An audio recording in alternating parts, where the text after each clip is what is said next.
Today, drug maker Pfizer is saying 3 doses of its vaccine are enough to take on the new variant of the CCP virus. And crypto leaders ascend on Capitol Hill, making their case that digital currencies should be here to stay. How did it go? And live shopping events are gaining steam. How could it change retail as we know it? And where are the opportunities for businesses? We ask an expert. That and much more coming up on NTD Business. Good evening. Great to have you with us. I'm Paul Graney.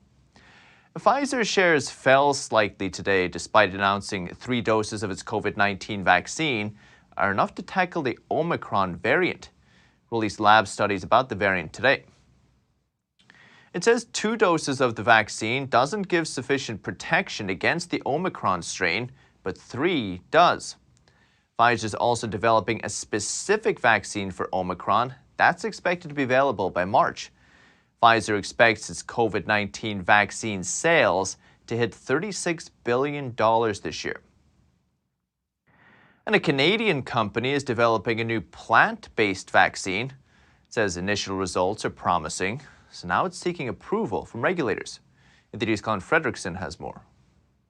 Canadian drug maker Medicago says its new plant-based COVID-19 vaccine is very effective. The firm is now seeking approval to distribute it in Canada, the US, and the UK. This is a completely novel form of vaccine. It would be the first time that it's been used in humans before. So this vaccine uses plants to produce the protein to allow our immune systems to recognize it. So what you're actually introducing into the body is a protein that's called a virus-like particle, because it looks to the immune system like it's the virus, and it allows us to mount an immune response. Frank Contessessa is a physician at Northwell Health Physician Partners. Contessessa says this is the first vaccine that's been initially tested against all the variants. I think it has a lot of potential to be a game changer. It would be very interesting because it does show efficacy towards Delta. There's a good reason to think that it might show efficacy towards Omicron. Also, the company says that within a matter of days or a few weeks, they can retool the process to produce proteins for any variant that emerges. Contessessa says that traditional vaccines use dead viruses to have our immune systems produce antibodies. The Medicago vaccine uses genetically modified plants to create the immune response. Colin Fredrickson, NTD News. And some of the rules put in place during the pandemic to make it easier to see your doctor remotely are being rolled back. So NTD's Michael Corder looks at how that could affect the telehealth industry and its patients. Some doctors worry that restricting access to telehealth will block them from treating a portion of their patients. Mei Kwong is executive director at the Center for Connected Health Policy. She says the pandemic advanced telehealth policy by a decade. With the pandemic, really what happened was both on the federal and the state level, they relaxed a lot of barriers and challenges to using telehealth. She says companies and regulators are trying to figure out what to do when the rules expire. It's a little bit all over the place. So at the beginning of the pandemic, a lot of the changes that were made were temporary. So we're at a point where both on the federal and the state level, they're trying to decide what to keep around. One set of rules that concerns doctors is being able to see out-of-state patients. If that changes, patients could lose their doctor, but patients with very rare diseases may not have any specialists in their state. Kwong says another key set of rules allows patients to use a telephone for their appointments because some patients struggle with access or the ability to use video technology. Now, that's going to be a major issue, and it's one of the bigger policy issues that a lot of policymakers, both on the federal and state level, are struggling with because they recognize if we roll this back, are we limiting access to certain communities because they still face those challenges? Kwong says her organization supports policies that allow medical providers and their patients to decide the best way to deliver and receive care. Michael Corder, NTD News. And CEOs of some of the biggest crypto firms made their case to Congress today about why they think crypto is the answer. NTD's Phil Zhou has the details. Congress just wrapped up a nearly 5-hour hearing with crypto leaders going over regulation. Americans are increasingly making financial decisions using digital assets every day. Currently, cryptocurrency markets have no overarching or centralized regulatory framework. CEOs from Coinbase, Circle, and more made their case. Coinbase's mission is to increase economic freedom in the world. Anyone, anywhere, should be able to easily and securely send and receive Bitcoin.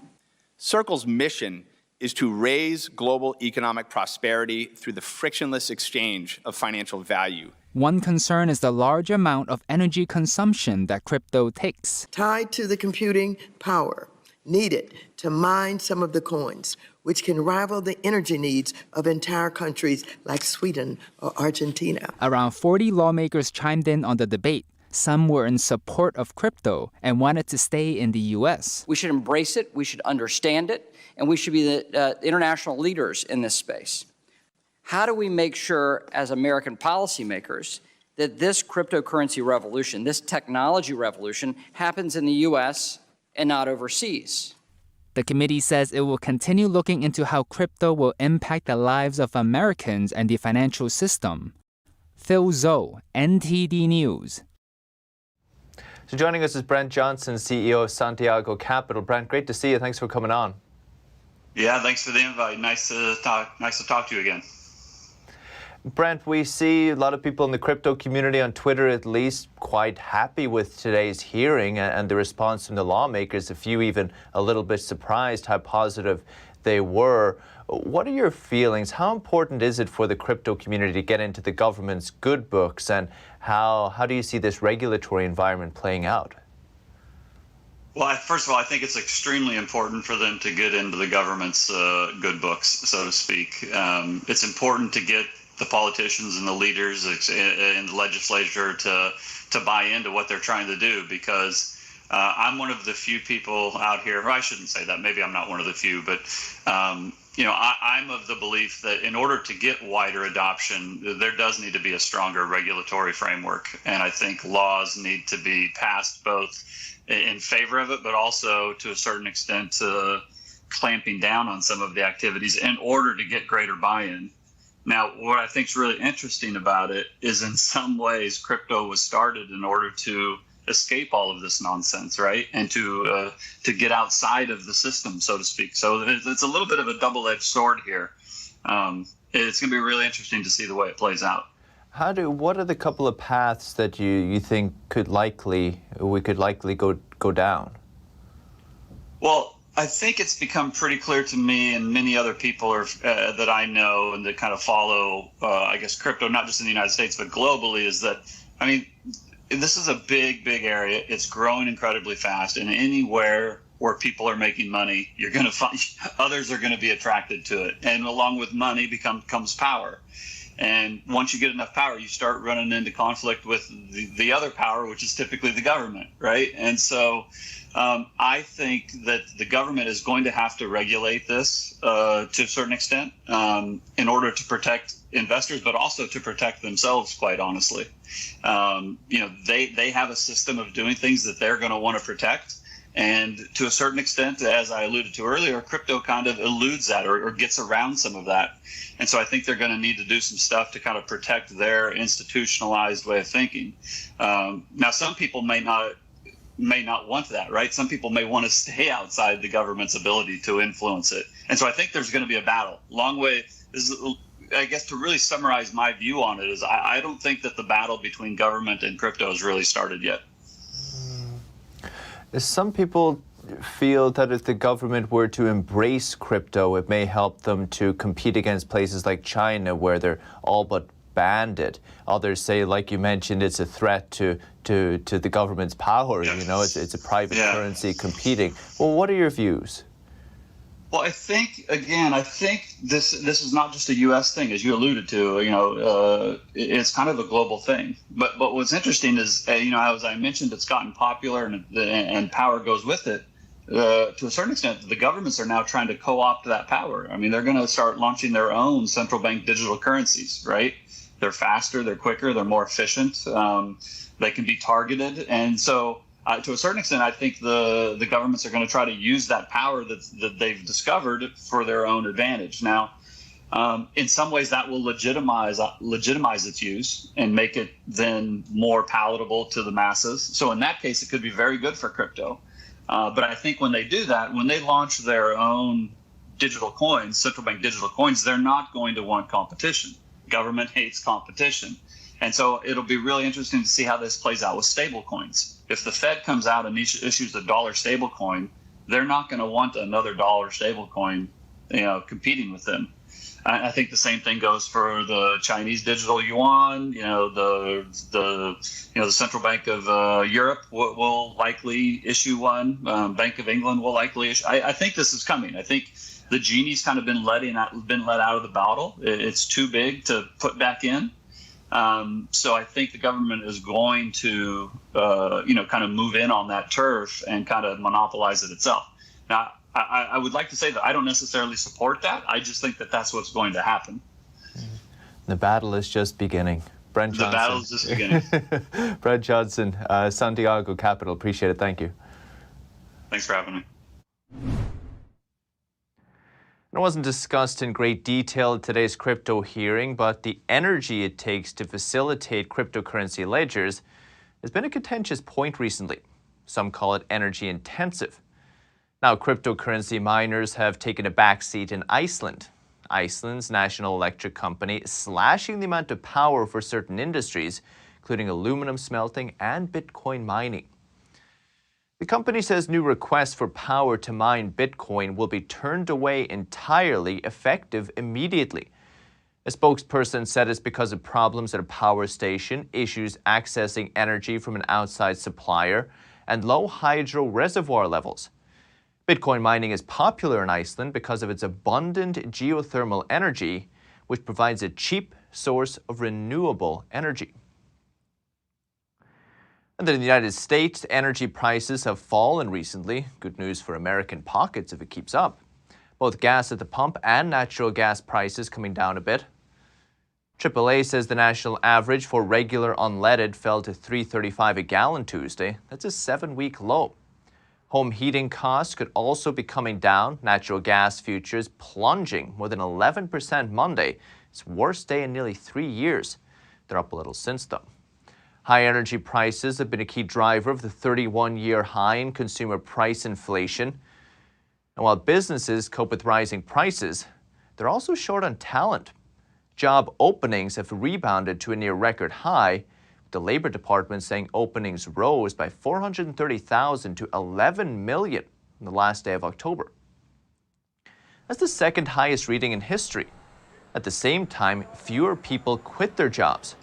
So with more jobs available and fewer people leaving their current jobs, finding workers could remain a challenge for businesses. And they've been boosting wages to try and fix it. One industry facing a labor shortage is trucking. So to drive through the holiday season, Amazon is pushing to recruit big rig contractors to haul goods across its web of warehouses. NTD's Con Fredrickson has the details. Class A truck drivers, are you ready for a new ride? Amazon is dealing with a lack of truck drivers in its own transportation network. Its project, called Amazon Freight Partners, or AFP, enlists independent trucking companies to move goods between Amazon facilities. This program is essentially their way to lock in the very low supply of truck drivers into their own ecosystem. These partner companies are exclusive Amazon contractors. They move packages to and from Amazon's fleet of 85 North American airplanes. Babar Khan Javed is Director of Public Affairs at Z2C Limited. He says in order to attract more truck drivers, Amazon is offering incentives like signing bonuses and flexibility. The range of the salary that they're offering between $18 to $27 an hour is outstanding. You can work up to 13 hours in a day. You can work at least 3 days in a week. So Javed thinks AFP is not a sustainable program. At some point in time, they will be scaling it back. And as you see automated vehicles coming up and as you see routes involving moving in a straight line, you'll see less and less reliance on human beings. Managing Director at Capture, Bob Bilbrecht says right now we're seeing a lot of the human element that's bottlenecking the supply chain. Technology might be the cure in the long run. When we eliminate that human element and we put more intelligence into that system and a lot more autonomy in the form of autonomous vehicles, either in flight or on the road, I think that's going to be a much more improved system. In October, Amazon said higher wages, more worker incentives, and inflation in services contributed to $2 billion in extra expenses in the prior quarter. It expects those costs to double for the current holiday quarter, threatening to erase profit in its biggest selling period. Colin Frederickson, NTD News. And talking big tech, one of the hottest fights between two big tech firms may have settled into a cold truce. YouTube and Roku today saying they've reached a multi-year pact that'll keep YouTube playing on Roku devices. The partnership was uncertain as their previous deal came to a close, with both players accusing the other of anti-competitive behavior. Roku says YouTube's terms were unfair because, among other things, they required Roku to prioritize YouTube in search results. But YouTube claimed Roku is trying to use its market power to squeeze out a better deal. Now, as a result, Roku yanked the YouTube app from their store after the deal had ended, before putting it back. An artificial intelligence startup, Synthesia, said today it's raised $50 million. The London-based firm creates video avatars of real people that you can program to say anything. They look pretty realistic. They could be used for training videos or other similar tasks. The company says the new funding will be used to improve the technology and accelerate the company's growth. And while the technology is becoming more common, there are concerns it could be used to create deep fakes. But Synthesia says its avatars are mostly for corporate videos and only creates avatars of people who've given consent. And from fake people to real people selling you stuff online. Some say live shopping on your phone could be the future of retail, so NTD's Evelyn Lee spoke to an expert about the opportunities for brands and influencers. China's live stream shopping trend is supposedly more than a craze. It's now attempting to gain footing in the U.S., but is that possible? Absolutely. I think live shopping is going to be the future of how we shop on platforms. It mirrors a lot of the social aspects of what shopping used to be when we went to shopping malls and retail districts. Jenna Drenton is an associate professor of marketing at Loyola University. She says these platforms connect us as consumers and let us interact with brands directly. And as a viewer, we can chat with our favorite influencer. They give you a product recommendation and you will be able to click to buy directly. Live streams helped China's e-commerce giant Taobao rake in $6 billion in sales this year on Singles' Day. Now digital platforms in the U.S. have gained interest in this as well. TikTok, Instagram, YouTube, and others have already launched live stream features for shopping. Here in the United States, we have a long history of home shopping and direct marketing. We have things like QVC and the Home Shopping Network. And now these platforms like TikTok and Facebook, Instagram are enabling consumers to take those sort of traditions that we have of shopping in front of your television to now shopping in front of your mobile phone. And she says brands are already successful doing so in the U.S. Amazon actually dabbled in live shopping even before the pandemic, hosted by influencers. And Walmart held a live stream shopping event to kick off Cyber Week with musician Jason Derulo. Open Influence says while as seen on TikTok is the new as seen on TV, consumers still need to build a level of comfort around social commerce. Evelyn Lee, NTD News. So while some retailers delve deeper into e-commerce, online home goods seller Wayfair is re-entering physical retail. Plans to open 3 new brick-and-mortar stores in Massachusetts next year. It had tested out physical stores in 2018, but closed them last year. The company says it will open 2 stores under its All Modern brand and 1 location under its Jaws main brand. They'll display items for home, including furniture, bedding, plates, and silverware, and shoppers can have their purchases delivered. The new stores will be first in a series of openings for all its 5 brands. And Wall Street closed slightly higher today, with the Dow rising 35 points, about 0.1%. S&P 500 gained 14 points, about 0.3%. The Nasdaq gained about 100 points, about 0.6% today. And the House passed a bill last night that would pave the way for an increase in the federal debt ceiling as part of a plan to avert a potential U.S. default. NTD's Jessica Beatty explains. the bill is passed. The House passed a bill late Tuesday that would allow Congress to fast-track legislation raising the federal debt limit without Republican votes. This after Democrat and Republican leaders in the Senate agreed to a one-time process that would allow Democrats to raise the debt ceiling on their votes alone. Senate Minority Leader Mitch McConnell expects a vote this week. We'll be voting on it Thursday, and I'm confident that this particular procedure, coupled with the avoidance of Medicare cuts, will achieve enough Republican support. If the bill passes the Senate and is signed into law, then Congress could vote on raising the limit. That legislation would require Congress to specify the exact dollar amount of a new national debt limit, likely more than $30 trillion. The fast-track process would expire after January 15th. Also Tuesday night, the House passed a bill authorizing nearly $770 billion in Pentagon funding, and that sets defense policy. The bill contains changes to how sexual assault and harassment cases are prosecuted and handled within the military. It also includes a 2.7% pay increase for military service members and DoD civilian employees. It passed with strong bipartisan support. The bill now moves to the Senate, which will likely vote on it later this week. It then would go to President Biden for his signature. Meanwhile, Republicans on the Senate Finance Committee are raising concerns about Democrats' social spending bill. The Democrats' reckless spend and tax spree relies on a number of budget gimmicks in an attempt to hide the true cost of its misguided policies. The White House says the bill would cost around $1.8 trillion and that it's fully paid for. But the nonpartisan, nonprofit Committee for a Responsible Federal Budget says those numbers rely on arbitrary expiration dates. And if the bill's policies are extended permanently, it could actually cost $4.8 trillion. Jessica Beatty, NTD News. We'll keep you updated. That's still to come this evening. New rules for pilots due to possible 5G interference.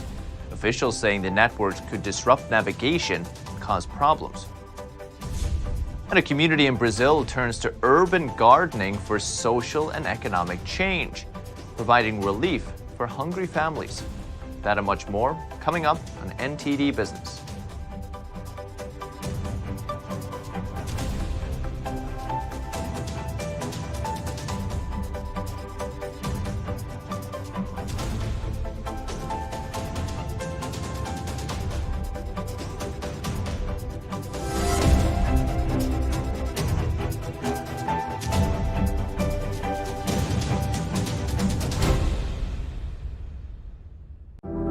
Secure, the true solution for your digital privacy and security. Secure is a private and secure messaging and email solution hosted in Switzerland, using military-grade encryption and Swiss privacy laws, giving you true privacy. Secure is 100% private and does not collect or sell any of your personal data. Secure's Helix technology connects you securely to our Swiss servers without the need of a VPN, guaranteeing privacy and security for all your communications. Secure Messenger doesn't require your phone number or any personal data that hackers target. Chat by Invites allows you to chat privately and securely with anyone outside of your secure network without the need for others to download Secure. Secure Send offers you a private and secure way to email anyone outside of Secure. You won't find this level of privacy or security on any other email or instant messaging application. Visit secure.com. Regain and protect your privacy today.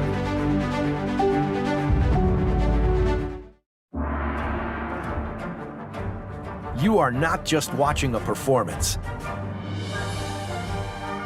You are witnessing a culture reborn. Now, you'll see what the modern world has never seen. China, before communism. Shen Yun 2021, live on stage.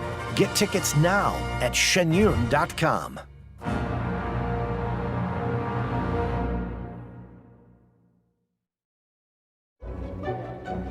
Someone has to find the way to build the Great Dome.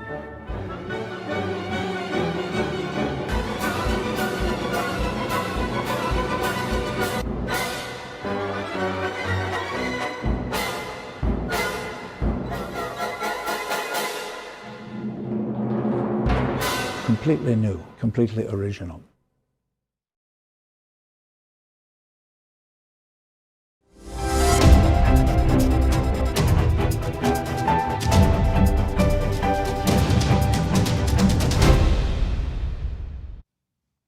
Welcome back.